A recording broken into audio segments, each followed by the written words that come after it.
Hello, friend. Good morning, and welcome all of you in my self talking journey day 338. Today, 23rd March 2026. So, last 11 months, consistently, I continue this self talking journey, and I am really thankful to the God that I continue this self talking journey. And today, I just want to share something. Sometimes we are thinking that if we do the right thing, then everything will happen right with us. But it's not true. Yes, if we do the right things, then in whatever the problem, situation, circumstances are, in long run, we will overcome all the problem challenges in better way. Just I'm just giving one example. Uh, just uh, কিছুদিন আগে আমার প্রিয় শ্রদ্ধেয় অখিল রাউত মাস্টারমশাই উনার কাছে আমি আহ, উনি আমাদের স্কুলের টিচার এবং ওনার কাছে আমি পার্সোনালি টিউশনও পড়তাম। তো ও খুবই অমায়িক মানুষ এবং খুবই অ্যাক্টিভ এই এবং এবং যাই হোক উনি যেমন রাস্তা দিয়ে হেঁটে যাচ্ছিলেন হঠাৎ করে একটা টোটো এসে যেমন আ একটা অ্যাক্সিডেন্ট হয়ে যায়। তো যেখানে উনি কিন্তু ফুটপাতে ঠিকঠাকভাবেই যাচ্ছিলেন এবং উনার কোনরকম কোন প্রকার দোষ ছিল না। কিন্তু একটা অ্যাক্সিডেন্টে তাকে কিন্তু যাই হোক উনার ও ও উম সেই অ্যাক্সিডেন্টের জন্য উনি কিন্তু পরলোক গমনও করলেন। তো এইসব দেখে অনেকেই আমাদের এরকম মনে হতেই পারে, জীবনে ভালো কাজ করলেই, জীবনে সঠিক কাজ করলেই কি আমরা সঠিক কিছু পাবো? অনেক সময় আমরা এইসব নিয়ে অনেক সময় আমরা হতাশা, আপসেট এবং আমরা ভাবি কোন কিছুই আমাদের কন্ট্রোলে নেই। কোন কিছু করে কি হবে? কিন্তু আমার মনে হয় যে জীবনে অ্যা প্রতিটা জিনিসই একটা লেসন। আর হ্যাঁ, কিছু জিনিস আমাদের হাতে নেই। তো সেগুলোকে আমাদের ইগনোর করতে হবে। আল্টিমেট আমাদের পরম প্রাপ্তি আমাদের একদিন এই পৃথিবী ছেড়ে চলে যেতে হবে। কিন্তু কতদিন বাঁচছি সেটা ম্যাটার করে না। কিন্তু কতদিন বাঁচছি, কিভাবে বাঁচছি সেটা খুব ম্যাটার করে। যে আমি যতদিন বাঁচছি সেই বাঁচাটাকে বাঁচার মতো বাঁচা যেটাকে বলে। এই কারো জন্য কিছু করা বা ভালো কিছু করা বা সমাজের কাজে আসা। তো সেই জায়গাটা যদি আমি এই নিজেকে তৈরি করতে পারি আমার মনে হয় তার থেকে বড় কিছু হয় না। আ এবং ওং আ আ যে আজকে স্বামী বিবেকানন্দের যদি আমরা এক্সাম্পল নিই, স্বামী বিবেকানন্দ মাত্র 39 এজ তার মধ্যেই তিনি কিন্তু প্রয়াণ করেছেন। কিন্তু তার মধ্যে তিনি এই পৃথিবীতে যে দাগ কেটে গেছেন, সবার হৃদয় ছুঁয়েছেন এবং যা আজও আমরা আ উম তাকে এ মনে করি, তাকে স্মরণ করি, তাকে ফলো করি। তো সেই জিনিসটা আমার কথা হচ্ছে কতদিন বাঁচলাম সেটা বড় কথা নেই। কিভাবে বাঁচলাম সেটাই হচ্ছে বড় কথা। তো সেইজন্যই আমি এই পার্সোনালি একটা জিনিস করে যেটা আমি নিজে বেনিফিট হয়েছি যে বডি, সোল, মাইন্ড এটার উপর নিজেকে করে কিছু সময় মনে হয় যে এরপরে হয়তো আর কোনো দরজাই খোলা নেই। সব দরজা বন্ধ হয়ে গেছে। এর কোনো সলিউশন নেই। কিন্তু আমরা যদি একটু ভালো করে দেখি, আমরা যদি নিজেদেরকে যদি সেই জায়গায় নিয়ে যেতে পারি, আমরা কিন্তু ও অনেক বেটার কিছু শুধু নিজের জন্য নয়, আলাদা জনের জন্য এক নতুন দরজা খুলে দিতে পারি। তো যাই হোক ও আ লাইফ ইজ এ জার্নি আমাদের এটাকে সেলিব্রেট করা উচিত। এই এবং আমরা আরো কি করে বেশি মানুষের কাছে সেটাকে আমরা নতুনভাবে কন্ট্রিবিউট করতে পারি এবং ও আরো ও উপকারে আসতে পারি সেটাই আমাদের ভাবা উচিত। তো আ আমার মনে হয় পৃথিবীতে খুব কম মানুষই আছে যারা জীবনের কোনো এক সময় মৃত্যুকে একবারে সামনে থেকে দেখেছে। কিন্তু যারা দেখেছে তাদের অনেকের জীবন বদলে গেছে। কারণ সেই মুহূর্তে মানুষ বুঝতে পারে জীবন আসলে কতটা ভঙ্গুর, কতটা অনিশ্চিত। আজ আমি কোনো বইয়ের থিওরির কথা বলছি না। আমি বলছি জীবনের কথা, অনুভূতির কথা।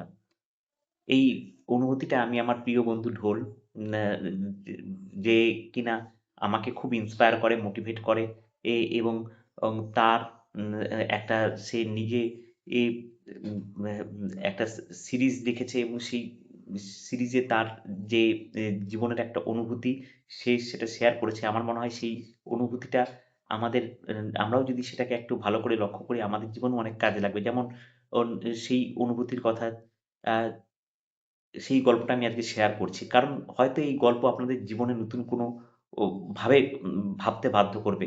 এ আজকের গল্প একজন মানুষকে নিয়ে তিনি আমার খুব কাছের বন্ধু। গোপনীয়তার খাতিরে তার আসল নাম বলছি না। ধরা যাক তার নাম সূর্য ঘোষ। সূর্য একটি মাল্টিন্যাশনাল কোম্পানিতে কাজ করে। কাজের সূত্রে তাকে প্রায় বিদেশে যেতে হয়। একদিন সে সিঙ্গাপুরে যাচ্ছিল বিমানে। আর ফ্লাইট চলাকালীন সে বাথরুমে যাওয়ার জন্য সিট থেকে উঠে দাঁড়ালো। হঠাৎ তার মাথা ঘুরতে শুরু করলো। মনে হলো যেন চারপাশটা কেমন দুলছে। চোখের সামনে ধীরে ধীরে অন্ধকার নেমে এলো। এরপর সবকিছু এক মুহূর্তে ব্ল্যাক আউট। সে হঠাৎ করে ভারসাম্য হারিয়ে বিমানের ফ্লোরে পড়ে যায়। মাথা ঘুরে অজ্ঞান হয়ে পড়া তার কাছে নতুন কিছু ছিল না। গত ১০-১২ বছর ধরে মাঝে মাঝেই এমনটা ঘটতো। প্রায় অভ্যাসে দাঁড়িয়েছিল বিষয়টা, কিন্তু সেদিন ছিল একবারই আলাদা। সেদিন তার সেই সামান্য অজ্ঞান হয়ে পড়ার ঘটনাই পুরো পরিস্থিতি বদলে দিল। পাইলট জরুরি অবতরণের কথা ভাবছিলেন, কিন্তু সূর্য ক্রু মেম্বারদের বলল, এতটা সিরিয়াস কিছু নয়, আমি ঠিক আছি, আমাকে একটু আলাদা বসতে দিন, সব ঠিক হয়ে যাবে। তার কথায় পরিস্থিতি সামাল দেওয়া গেল, কিন্তু ফ্লাইটের সবাই তখন বিস্ময় আর উদ্বেগ নিয়ে তার দিকে তাকিয়েছিল। তখনই জীবনে প্রথমবার সে তার ভিতর থেকে অস্বস্তি অনুভব করলো। সেই দৃষ্টিগুলো, সেই মুহূর্ত সবকিছু মিলে তাকে নিজেকে সম্পূর্ণ নতুন করে ভাবতে বাধ্য করলো। পরবর্তীতে বাড়ি ফিরে ডাক্তার দেখানো শুরু হয়। একের পর একটা মেডিকেল টেস্ট, ওষুধ, চিকিৎসা সবই চলতে থাকে। কিন্তু আশ্চর্যের বিষয়, প্রায় সব রিপোর্টই বলে সবকিছু নরমাল। তবুও সমস্যাটা পুরোপুরি ঠিক হচ্ছিল না। তখন সূর্যের বয়স মাত্র ৩৮ থেকে ৩৯ বছর। আর ঠিক তখনই তার জীবনে শুরু হয় এক অদ্ভুত পরিবর্তন। প্রথমবারের মতো সে নিজেকে জীবনে নতুন করে দেখতে শুরু করে। সে নিজেকে প্রশ্ন করতে শুরু করে, এই ৪০ বছরের আমি আসলে কি করলাম? আমি কি সত্যিই বেঁচে ছিলাম? নাকি শুধু কাজ আর দায়িত্বের মধ্যে সময় কাটিয়ে দিয়েছি? এই প্রশ্নটাই ধীরে ধীরে জীবনের সবচেয়ে বড় উপলব্ধিতে পরিণত হয়। সে বুঝতে পারে, আমরা অনেকেই ভাবি একদিন সময় পাবো, একদিন নিজের মতো করে বাঁচবো, একদিন আমাদের স্বপ্নগুলো পূরণ করব। কিন্তু সত্যটা হলো, জীবনে কাউকে আগাম কোনো নোটিশ দেয় না। আজকের পৃথিবীতে যে কোনো দিন, যে কোনো মুহূর্তে কোনো পূর্ব সতর্কতা ছাড়াই জীবনের শেষ হয়ে যেতে পারে। আগামীকাল বলে কিছু নিশ্চিত নয়। এটাই বাস্তব সত্য। আর তাই সূর্যের সেই অভিজ্ঞতা তাকে একটি বড় শিক্ষা দিয়েছিল। জীবন শুধু কাটিয়ে দেওয়ার জন্য নয়, সচেতনভাবে বাঁচার জন্য। জীবন জীবনে তোমার যত স্বপ্ন আছে, যত ইচ্ছে আছে, যত শখ আর হবি আছে, সেগুলোকে শুধু ভবিষ্যতের জন্য ফেলে রেখো না। ঝাঁপিয়ে পড়ো তোমার স্বপ্নগুলোকে পূরণ করার জন্য। কারণ একদিন যখন মৃত্যু দরজায় কড়া নাড়বে, তখন যেন অন্তত এটা বলতে পারো, আমি আমার নিজের মতো করে জীবনটাকে বেঁচেছি। আর আমার কোনো আফসোস নেই। I have lived my life in my own terms and I have no regrets. আর ঠিক সেই মুহূর্তেই থেকেই সূর্যের জীবনে শুরু হয় এক নতুন অধ্যায়। এরপর সে গভীরভাবে ভাবতে শুরু করলো, এখন কি করা উচিত। সে সিদ্ধান্ত নেয় জীবন তার শুধু কাজ আর দায়িত্বের মধ্যে আটকে রাখবে না। যেসব স্বপ্ন, শখ আর ইচ্ছাগুলো এতদিন কোথাও লুকিয়ে ছিল, যেগুলো যেন ঘুমিয়ে পড়েছিল সময়ের অভাবে, সে একে একে সেগুলোর পিছনে ছুটতে শুরু করলো। তবে সামনে যেন দুটি পথ খুলে গেল। প্রথম পথটা সহজ, যেমন ইচ্ছা তেমনই চলো, কোনো চাপ নেই, কোনো চ্যালেঞ্জ নেই, নিজের স্বাচ্ছন্দ্যের ভিতরেই থেকে যাওয়া। আর দ্বিতীয় পথটা কঠিন, নিজেকে চ্যালেঞ্জ করা, নিজেকে সামনে ঠেলে এগিয়ে নিয়ে যাওয়া, বাড়তি পরিশ্রম আর দৃঢ়তা দিয়ে কিছু অর্জন করা। সে জানতো এই দ্বিতীয় পথটাই কঠিন, কিন্তু এটাও সত্যি, সে সব সময় জীবনে চ্যালেঞ্জকেই বেছে নিতে ভালোবাসে। তাই খুব স্বাভাবিকভাবে তার মন টানলো সেই কঠিন পথের দিকেই। আর ঠিক তখনই তার মাথায় প্রথম যে চিন্তাটা এলো, সেটা ছিল মার্শাল আর্ট। ছোটবেলায় এক পুরনো স্বপ্ন। সূর্য ছোটবেলা থেকেই মার্শাল আর্ট খুব পছন্দ করত, কিন্তু জীবনের বাস্তবতার মধ্যে সেই স্বপ্নটা অনেকের আগেই চাপা পড়ে গিয়েছিল। সেদিন সেই স্বপ্নটা আবার নতুন করে জেগে উঠল তার ভিতরে। ৪০ চুঁই বয়সে মার্শাল আর্ট শেখা শুনতে পাগলামি মনে হতে পারে, ভাবতে কঠিন, আর বাস্তবে আরো তার থেকেও কঠিন। কিন্তু সে থামেনি। He decided to learn earn martial art. এরপর আরেকটা বড় চ্যালেঞ্জ। তার হঠাৎ অজ্ঞান হয়ে যাওয়ার সমস্যা। তার মার্শাল আর্টে যোগ দেওয়ার আগে যে সে একজন ইএনটি ডাক্তারের কাছে গেল পরামর্শ নিতে। ডাক্তার তার সেই পুরনো রিপোর্ট দেখলেন, সমস্যার কথা মনে দিয়ে শুনলেন। তারপরে বললেন, তোমাদের জন্য আমাদের কাছে দুটো পথ আছে। প্রথম পথ, আমি তোমাকে ওষুধ আর চিকিৎসা দিতে পারি, কিন্তু সত্যি বলতে কি, আমি 100% নিশ্চিত নেই যে এতে তুমি পুরোপুরি ভালো হবে কিনা। আর দ্বিতীয় পথ, তোমার মানসিকতা বদলাও, চেঞ্জ ইওর মাইন্ডসেট। যখনই তুমি অজ্ঞান হয়ে পড়ো, নিজের সঙ্গে কথা বলো, আমার কিছু হয়নি, আমি ঠিক আছি, nothing has happened to me, I am perfectly fine. এটাই হলো পজিটিভ অ্যাফার্মেশন সেলফ টক টেকনিক। এখানে অন্য কাউকে দেখানোর জন্য নয়, নিজের ভিতর থেকে মন প্রাণ দিয়ে দৃঢ় বিশ্বাস নিয়ে নিজেকেই বলতে হবে, আমার কিছু হয়নি, আই অ্যাম পারফেক্টলি ফাইন। সে দ্বিতীয় পথটাই বেছে নিল। সে নিয়মিত ধারাবাহিকভাবে এই অভ্যাসটাই করতে লাগলো। দিনের পর দিন, মাসের পর মাস একই বিশ্বাস, একই কথাগুলো নিজের মনে গেঁথে দিতে লাগলো। ফল আসতে শুরু করলো ধীরে, ধীরে। ১ বছরের মধ্যে পরিবর্তন দেখা গেল। ১.৫ বছরের মাথায় অজ্ঞান হয়ে যাওয়া সমস্যা প্রায় সম্পূর্ণ চলে গেল। একটা সহজ কৌশল কিন্তু গভীর বিশ্বাস আর নিয়মিত চর্চাই তাকে এই সমস্যার হাত থেকে মুক্ত করে দিল। এদিকে সে এ মার্শাল আর্টের অনুশীলনে চালিয়ে যেতে লাগলো। অনেক চ্যালেঞ্জ, অনেক কষ্ট, অনেক আত্মসংযমের মধ্যে দিয়ে। আর অবশেষে ৩ বছরের নিরলস পরিশ্রম, ঘাম আর অধ্যবসায়ের পর সে অর্জন করল ব্ল্যাক বেল্ট। সে আবার প্রমাণ করল বয়স শুধু একটি সংখ্যা, age is just a number. আর এভাবে তার জীবনের ১ম স্বপ্ন পূরণ হলো। এরপর সে গভীরভাবে ভাবতে শুরু করল, এখন কি করা উচিত? অ্যাডভেঞ্চারের প্রতি তার বরাবরই একটা গভীর ভালোবাসা ছিল। এবার সূর্য ঠিক করল সে ভালোবাসাকে সত্যি, সত্যি জীবনের অংশ করে নেবে। ছোটবেলা থেকেই পাহাড় তাকে টানতো। তাই এবার সে সিদ্ধান্ত নিল নিজেকে আরো একবার চ্যালেঞ্জ করবে। লক্ষ্য ঠিক হলো ও এভারেস্ট বেস ক্যাম্প ট্র্যাক। এটা শুধু একটা ট্র্যাক নয়, এটা ছিল তার আর নিজেকে সীমাকে নতুন করে চেনার একটা মাত্রা। আপনাদের মতো অনেকেই এভারেস্ট বেস ক্যাম্প ট্রেকিং এর কঠিন দিকগুলো সম্পর্কে বিস্তারিত ধারণা নেই। এই যাত্রা মোটেও সহজ নয়। এখানে প্রতিটি পদক্ষেপই একটা চ্যালেঞ্জ। প্রথমত উচ্চতা, ধীরে, ধীরে ৫,৩৬৮ মিটার ১৭,৫৯৮ ফুট উচ্চতায় উঠতে হয়। যেখানে অক্সিজেনের মাত্রা অনেক কম। শ্বাস নিতে কষ্ট হয়। শরীর দ্রুত ক্লান্ত হয়ে পড়ে। So you need to be physically fully fit. দ্বিতীয়ত আবহাওয়া, ওয়েদার। মুহূর্তের মধ্যে আবহাওয়া বদলে যেতে পারে। প্রচণ্ড ঠান্ডা, তুষারপাত আর তীব্র হাওয়া সবকিছুর সঙ্গে লড়াই করতে হয়। তৃতীয়ত শারীরিক ও মানসিক সহনশীলতা। প্রতিদিন ৫ থেকে ৭ ঘন্টা হাঁটা, পাথুরে পথ, খাড়া, উঁচু, নিচু ট্রেইল এগুলো শুধু শরীর নয় মনকেও ক্লান্ত করে দেয়। চতুর্থত অক্সিজেনের স্বল্পতা নিয়ে অসুস্থতা, মাথা ঘোরা, বমি, দুর্বলতা এগুলো খুব সাধারণ সমস্যা। কিন্তু কখনো, কখনো তা মারাত্মক হতে পারে।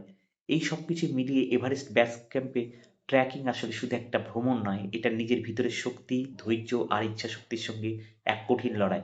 সূর্য একে, একে সব চ্যালেঞ্জ অতিক্রম করল। কোনো কিছুই তাকে থামাতে পারেনি। ১৫০ জনের সেই বড় দলের মধ্যে শেষ পর্যন্ত মাত্র ২০ জন গন্তব্যে পৌঁছাতে পেরেছিল। আর তাদের মধ্যেই একজন ছিল সূর্য। এটা শুধু একটা সাফল্য নয়, এটা একটা ইচ্ছাশক্তি, মানসিক দৃঢ়তা আর অদম্য সাহসের প্রমাণ। আর এইভাবেই তার জীবনের ২য় স্বপ্ন পূরণ হলো।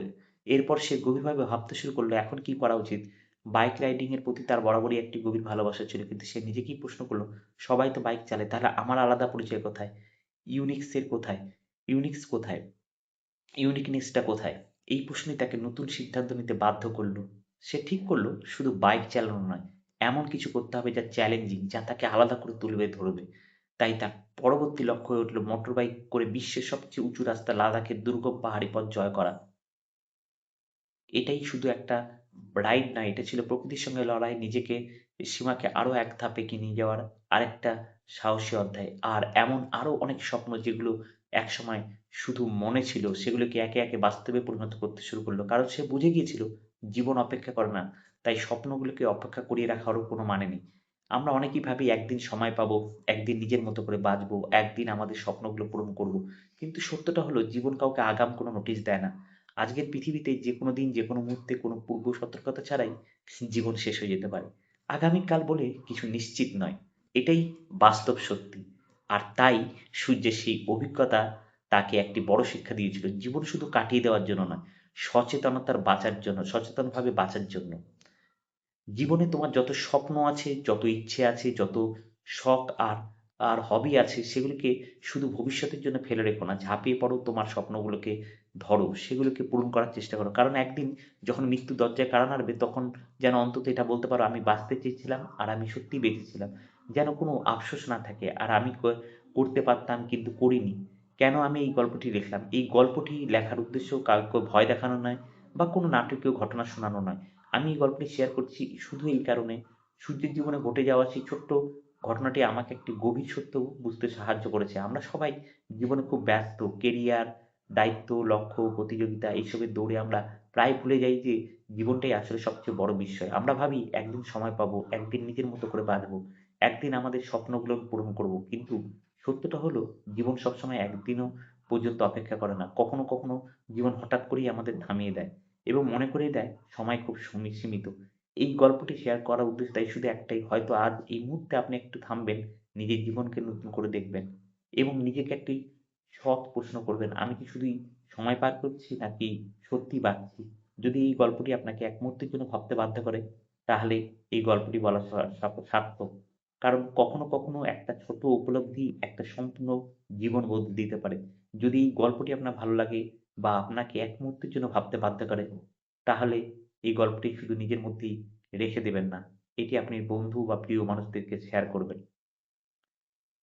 তো আজকে আমি এই আ সেলফ টকিং জার্নিতে প্রতিদিন আমি আমার নতুন, নতুন ওন যেটা আমাকে পার্সোনালি এনকারেজ করে। আমার মনে হয় যে যদি আমার এই সেলফ টকিং জার্নির মাধ্যমে হয়তো একজনও যদি এনকারেজ হয়, আজকে আমি যে ভাবে আমি আজকে এটা পড়লাম, এটা কিন্তু জাস্ট মনে হলো যে আমি জাস্ট রিডিং করছি। তার মধ্যে কিন্তু প্রাণ নেই।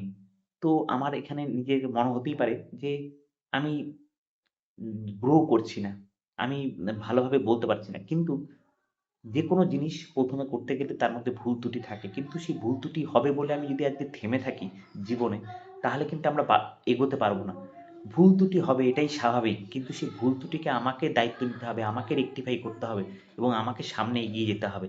এবং ভুল ত্রুটি নিয়েই তো জীবন। কিন্তু ভুল ত্রুটিকে আমি হবে বলে আমি যদি কিছুই না স্টেপ নিই, মানে আমাকে অ্যাকশন নিতে হবে। আমাকে প্রতিদিন নিজেকে বেটার ভার্সন 1% ইমপ্রুভমেন্ট ডেইলি যাতে আমি নিজেকে নিজের বেটার ভার্সন তৈরি করে ফেলতে পারি। তো তার জন্য আজকে বাধা আসবে, ব বিভিন্ন প্রতিকূলতা আসবে, আর অনেক কিছু আনএক্সপেক্টেড জিনিস আসবে। আমি প্ল্যান করব এক, হবে এক, আ অনেক সময় অনেক কিছু চাইবো, কিছুই পাবো না। আবার অনেক সময় কিছুই চাইবো না, ভগবান হয়তো দুহাত ভরে দিবে। তো আমাদের একটা কথা মনে রাখতে হবে যে ভগবান কোনো কিছু দেওয়ার আগে কাউকে কিন্তু পরীক্ষা নেয় যে সে আদৌ সেই জিনিসটা পাওয়ার যোগ্য কিনা। তো সেই যজ্ঞের পরীক্ষায় কিন্তু আমাদেরকে পাস করতে হবে। আর ভগবান তাকেই দেয় যে সেটার জন্য ক্যাপাবেল। কারণ আমাদেরকে আমরা সবসময় ভাবি যে আমার ভাগ্য খারাপ, লাক খারাপ। কিন্তু আমরা আমাদের নিজেদেরকে এই সেই জায়গাটার জন্য উপযুক্ত তৈরি করার কথা কিন্তু ভাবি না।